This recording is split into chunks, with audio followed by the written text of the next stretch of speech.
حضور پیر صاحب، حضرت امام علی نقی کا خاندانی پس منظر، آپ کا سلسلہ نسب، والدین گرامی کی عظمت، ولادت اور ابتدائی احوال ارشاد فرمائیے۔ اعوذ باللہ من الشیطان الرجیم، بسم اللہ الرحمن الرحیم۔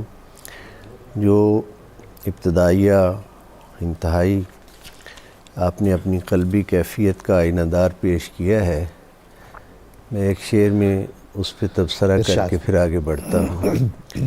جن کی خاطر سے بنائی گئی ساری دنیا، جن کی خاطر سے بنائی گئی ساری دنیا، اہل دنیا سے وہی گھر نہیں دیکھا جاتا۔ ہائے ہائے، سبحان اللہ سبحان اللہ سبحان۔ حضرت امام علی النقی علیہ السلام جیسے آپ نے فرمایا ائمہ اہل بیت اطہار میں سے 10ویں امام ہیں، اور یہ اپنے نام کے اعتبار سے ائمہ اہل بیت اطہار میں چوتھے علی ہیں۔ سبحان اللہ سبحان اللہ۔ بہت کم سنی میں 6 سال کی ظاہری عمر مبارک میں اپنے عظیم والد گرامی حضرت امام محمد تقی علیہ السلام سے جدا کر دیے گئے۔ انہیں چونکہ بغداد بلا لیا گیا، اس لیے آپ مدینہ منورہ میں اپنے والد گرامی سے جدا ہو گئے۔ اللہ اکبر۔ اور پھر ان کی 6 سال کچھ عرصہ بعد جب حضرت امام محمد تقی علیہ السلام کی شہادت ہو جاتی ہے تو آپ اپنے منصب امامت کو سنبھالتے ہیں۔ کم سنی سے ہی آپ چونکہ مالک تھے علم لدنی کے، اور یہ وہ بابرکت علم ہے جس کا ذکر قرآن حکیم میں سورہ کہف کی مبارک آیت میں موجود ہے۔ حضرت خضر علیہ السلام اور حضرت موسیٰ علیہ نبینا علیہ السلام کی ملاقات میں بسم اللہ الرحمن الرحیم فوجد عبدا من عبادنا آتیناہ رحمتا من عندنا وعلمناہ من لدنا علما۔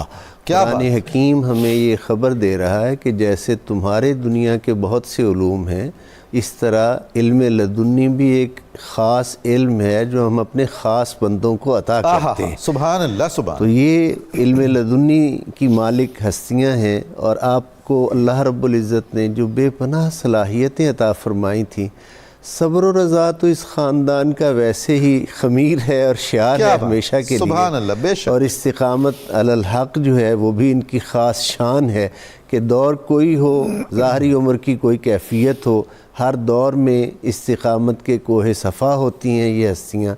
تو حضرت امام علی رضا علیہ السلام نے اپنے والد گرامی کا جو دور پایا، اور پھر اس کے بعد آپ نے جو اللہ کی عطا کردہ شانیں تھیں اور علم لدنی تھا، اس بنا پر پوری زندگی دین اسلام کی خدمت کو اور حضور صلی اللہ علیہ وآلہ وسلم کی امت کی راہبری اور رہنمائی کو اپنی زندگی کا شعار بنایا، اور مدینہ طیبہ میں کے نواح میں سریہ نامی ایک بستی میں آپ نے اپنا ایک باقاعدہ حلقہ درس جو تھا اس کو قائم کیا، اور وہاں تشنگان علوم آتے اور آپ سے آ کر سیراب ہوتے۔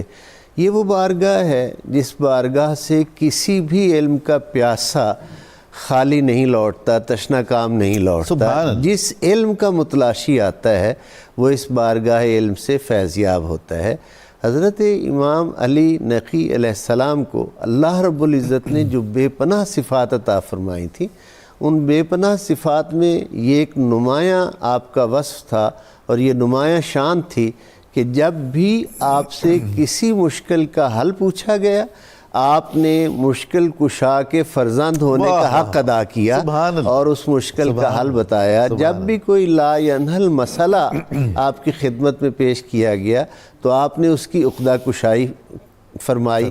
مثال کے طور پر میں ایک بات عرض کرتا ہوں کہ ایک بار دربار میں عباسی خلفاء کے دربار میں ایک بار یہ مسئلہ پیش ہوا اہل علم کے سامنے کہ حضرت آدم علیہ نبینا علیہ السلام نے جب تعمیر کعبہ فرمائی اور اس کے بعد حج اور عمرہ کیا تو آپ کا حلق کیسے ہوا؟ چونکہ آپ ابو البشر ہیں، پہلے انسان ہیں، تو وہاں کوئی دوسرا انسان تو تھا نہیں، آپ کے سر کے بال کیسے اتارے گئے؟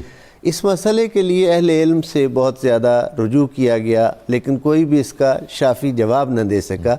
بالآخر اس بارگاہ کی طرف رجوع کیا گیا جس بارگاہ سے کوئی خالی نہیں لوٹتا. تو آپ کو سے جب عرض کیا گیا، آپ کو بلایا گیا اور آپ سے پوچھا گیا، تو آپ نے فرمایا کہ میرے جد جناب محمد مصطفیٰ صلی اللہ علیہ وآلہ وسلم نے وحی کے ذریعے جو علم آپ تک آیا، اس علم کی برکت سے ہمیں یہ خبر دی ہے کہ اللہ رب العزت نے جب حضرت آدم علیہ السلام اپنے ارکان عبادت حج و عمرہ کے ادا کر چکے تو مالک نے حضرت جبرائیل امین علیہ السلام کو جنت سے ایک یاقوت پتھر لے جانے کا حکم دیا. وہ لے کر زمین پر آئے اور اس کو حضرت آدم علیہ السلام کے سر پر پھیرا اور آپ کا حلق کیا. اور پھر اس یاقوت کی برکت سے اور وجود آدم کی برکت سے سر مبارک سے جو نور کی شعائیں پھوٹیں وہ جہاں جہاں تک پہنچیں اس وہ حدود حرم ٹھہریں اور حدود حرم کہلائیں.